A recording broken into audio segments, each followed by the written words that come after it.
I just wanted to take a second to discuss something because there are a lot of people I know online saying, don't worry about the rate at the time you buy your house.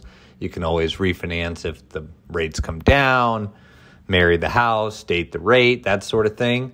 And it is true, historically, we're in a cyclical industry, so we are going to see interest rates rise and fall, and there will almost certainly be an opportunity to refinance your home.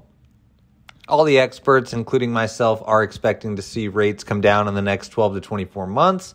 But with that being said, I don't think that's the only way to look at things.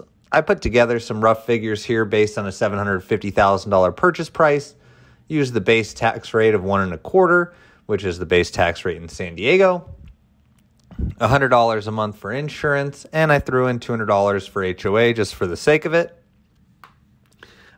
Just so you know, I put together a comparison for all my clients when it comes time to lock their rates so they can see the rate that's available at par, basically no discount points being paid, versus lower rates that are available and the associated costs with them.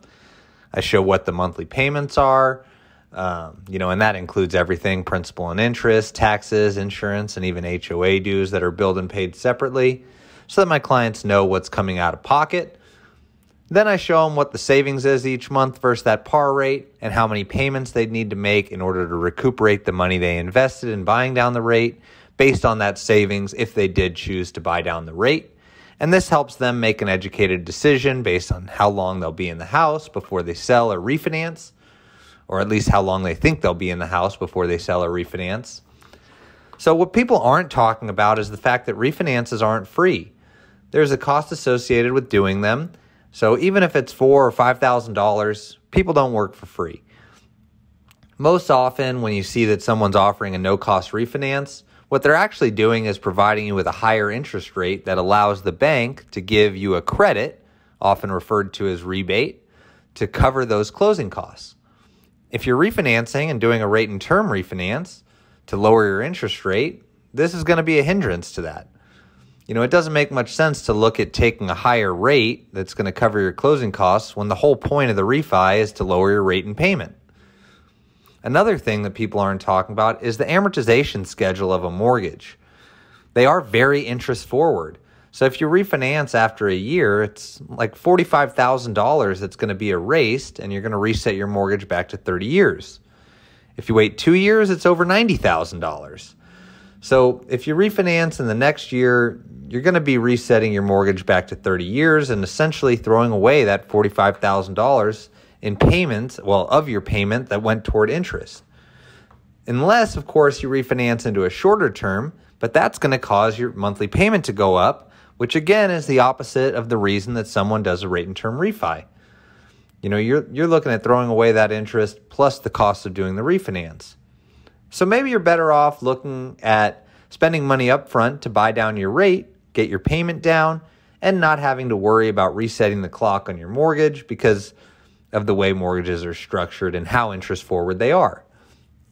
We won't have to cross our fingers and hope that rates come down, and then we could refinance in the shortest amount of time possible. And that's a big part of what I like to talk about with my clients. Now, with that said, I will show you a way, that refis might make sense as well.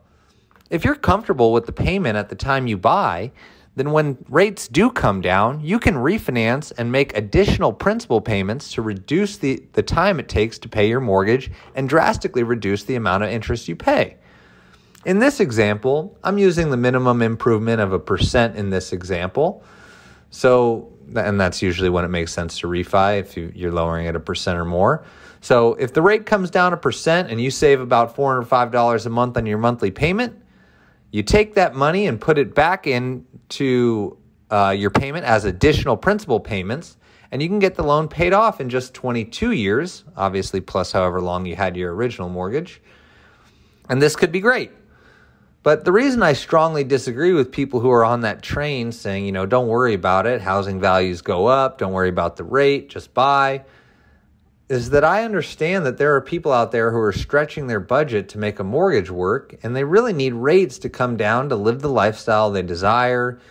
So when they refinance, they don't have the money to make additional principal payments, and they just enjoy the quote-unquote savings that they get from the refi.